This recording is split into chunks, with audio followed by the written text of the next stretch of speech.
Hello and welcome once again for another ES340 video. This is going to be day 12 extra example problem 1.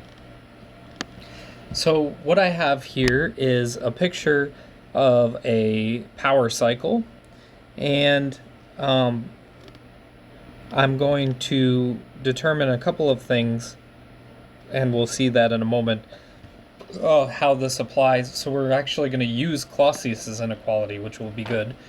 As part of the practice here. Also the energy balance, of course. So a system executes the power cycle shown above. So here's my power cycle. I have heat coming in at the top here, 600 BTUs of heat coming into the system. I also have 400 BTUs going out. I have some work going out, and I want to figure out what is the value and direction of Q3. That's the first part. And then I also want to evaluate the maximum possible thermal efficiency, which we'll get to in a moment.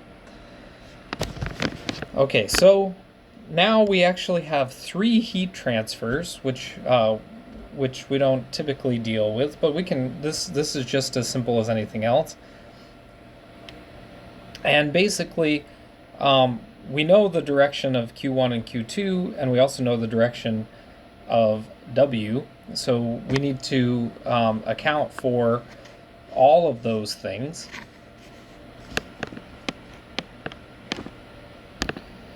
So what does that mean? Well, we know that this is going to have to be equal to 0.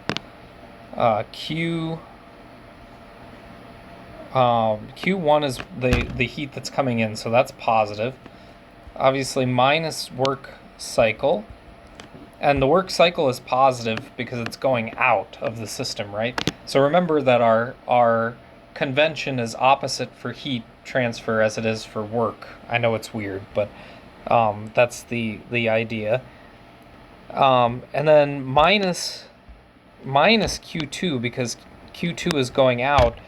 Now I'm just going to make an assumption about Q3. I'll just say that it's plus Q3, and we'll see in a moment that we will be able to, it doesn't matter whether it's negative or positive, it'll work itself out here. We'll be able to see the possible, the range of values that could possibly happen, at least according to the energy balance, right? This is my energy balance equation. Remember that this is a cycle, which is why this is going to be equal to 0, right?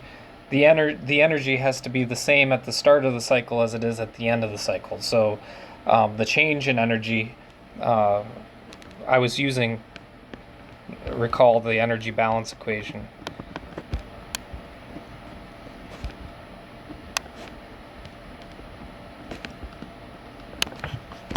Delta E is equal to Q minus W, right? But now I have multiple Q's, so I have to account for all of those. That's why I have all of these. For a cycle, the energy can't, the change in energy, delta E, has to be equal to 0. Right? Because I come back to the same position at some point. Okay, so that's where this equation came from. And now what am I going to do? Well, what I want to do is I want to find Q3. So let's just get Q3 by itself. And I'm just going to add or subtract as needed the terms to the other side. So this is going to be equal to work of the cycle plus Q2 minus Q1. Okay? Now we know what the work, or we don't know what the work of the cycle is, but we know that the work of the cycle is going to be positive because it's got to be coming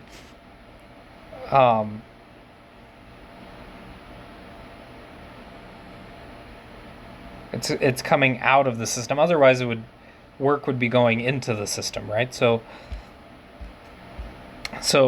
if we take work of the cycle to be greater than or equal to 0, then what we find is that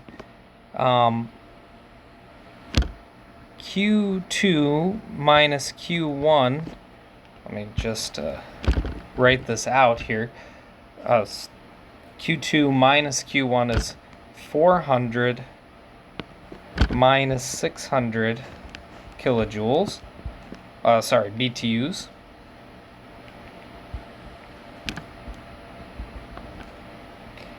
Which is going to be equal to minus 200 BTU.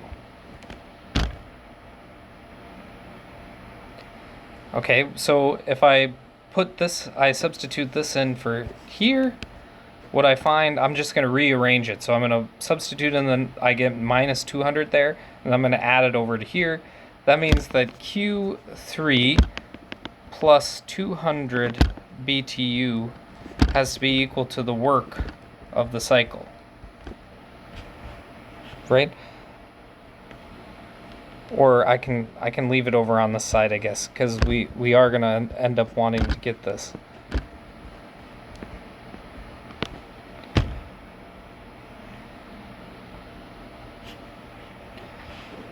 So what does this mean? Well, if I don't extract any work,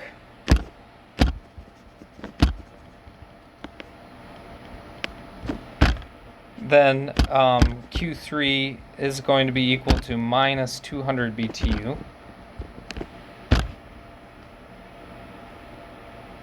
And if W cycle is greater than 0, then that implies that Q3 has to be less than minus 200 BTU. I suppose greater than, sorry. Has to be greater than, because the work of the cycle is greater than 0. Okay, so it could be greater. This implies that Q3, these two facts together, are going to be greater than or equal to minus 200 BTUs. So that's what the energy balance equation tells us.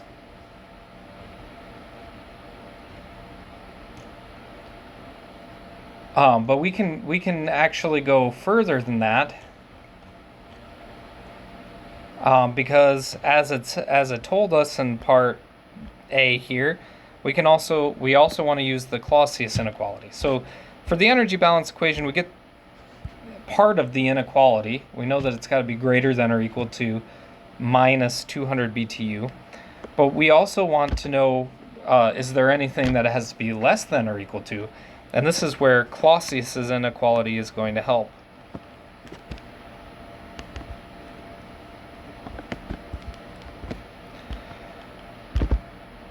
Remember that what that said. It said the line integral of Q over T B. Delta Q. I'm going to sum around the whole boundary, as you recall. That has to be equal to the sigma of the cycle, which is the entropy production term, right? I'm going to just start referring to it as the entropy production term for the rest of the course.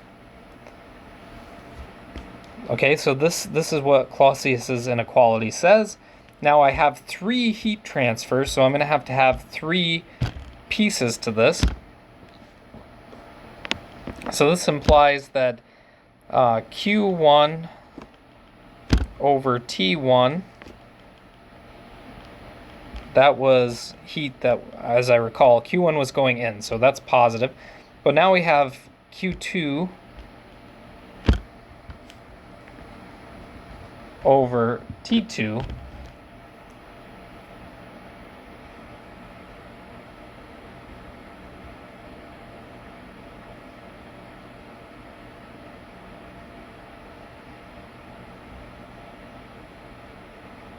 Oh, sorry, I have this backwards, don't I? Should be minus.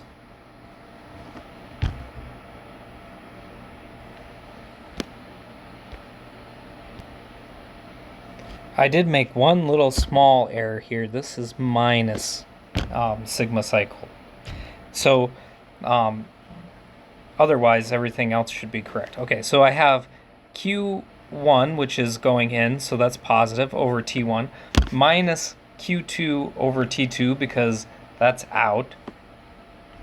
And I'm just going to assume again that that Q3 is going in. Okay, I mean, at the moment we haven't actually restricted it to that case, right? It could be going in or out because it has to be greater than negative 200. Negative 200 would imply that it's going out, but if it's positive 500, which is obviously greater than negative 200, that would be going in. So I haven't ruled that out yet, and that has to be equal to minus sigma cycle. So what I'm going to do then is I'm going to multiply through by minus 1. So I get minus Q1 over T1 plus Q2 over T2 minus Q3 over T3 is equal to the sigma cycle. Now remember that sigma cycle, I didn't have to do this, but it just makes my life a little bit easier, has to be greater than or equal to 0. This must be true to not violate the second law.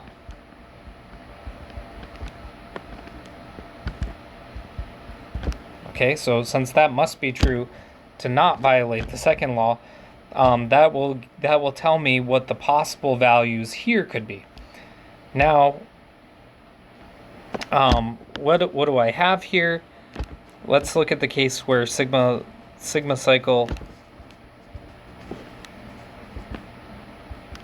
equal to 0. What that means is that would imply that I have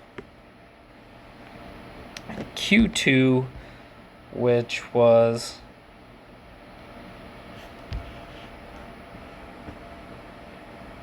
Q2, which was 400 BTU, I think. Yes, that's right, 400 BTU.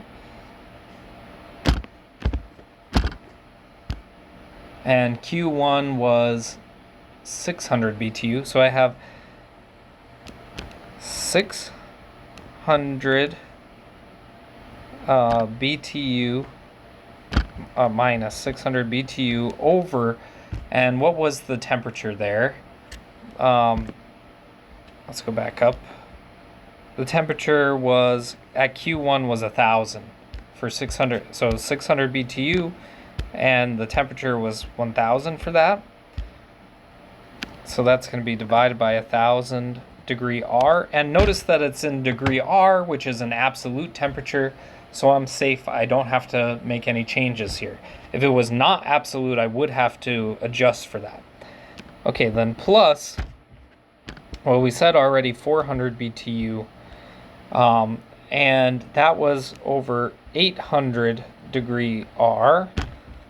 And then the final one was Q3, which we don't know the exact value of, but we do know that the temperature was 600, oops, not 6,000, 600 degree R.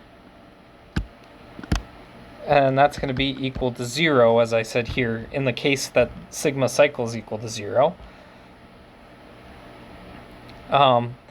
And so basically this is minus 0.6 plus 0.5 minus Q3 over 600 degree R is equal to 0,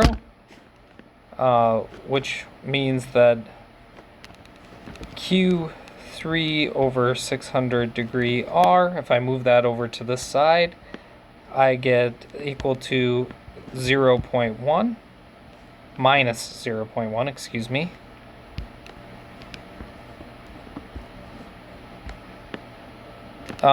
which means that let's see, that this means that now I can multiply that over, so Q3 would have to be equal to 60 BTU,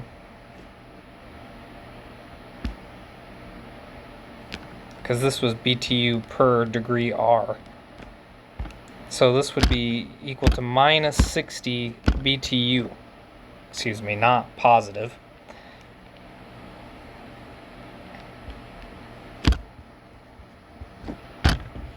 Okay, so that was in the case that sigma cycle was equal to 0, and case sigma cycle greater than 0,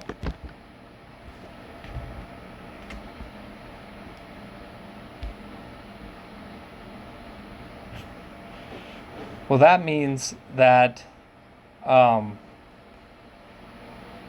that this number would actually end up being smaller, right? Because I would have to, let's say I subtracted it over to this side now if it was not equal to 0.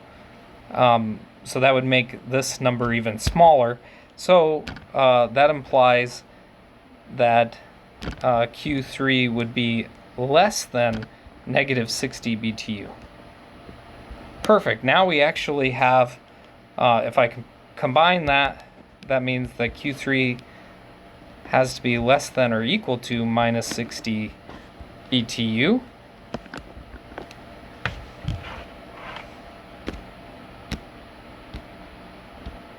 So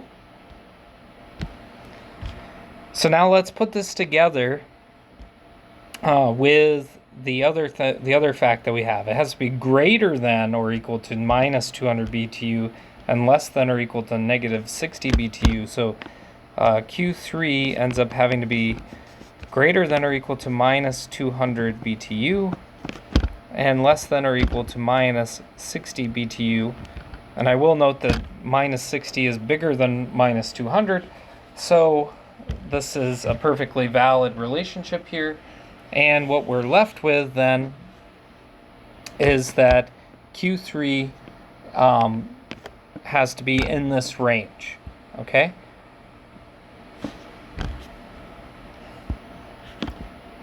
Now, was that what the thing asked for? That was exactly what it asked for, right? What are the allowed range of values? And what is the direction? Well, it always ends up having to be negative. So that means that it's coming out, right? Since the heat is coming out, or the heat is, so out. Since when heat is coming out, it's negative. That's the case here. Now for part B, it asks to find the thermal efficiency. So the thermal efficiency has to be related to the work of the cycle, right? Eta has to be equal to the work of the cycle divided by basically the work going in. That's really what eta is. I mean, usually the heat, going in. Usually the heat going in comes from the hot reservoir, right? We've already established that's the typical case when we're dealing with a power cycle. So let's look at where the heat going in is. Well, now that we've determined this, we know that Q2 and Q3 are both out. So that tells us that Q1 is the in.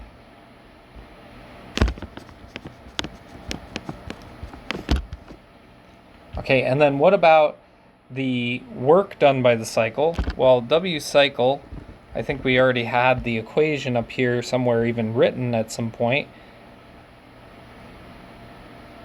W cycle, well, if I rearrange this, it's going to be equal to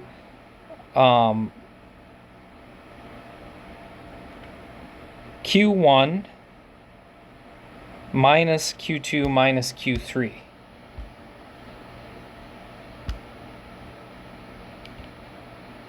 Or if I give them their negative values, I guess I could just Q1 plus Q2 plus Q3. Both of these are going to be negative.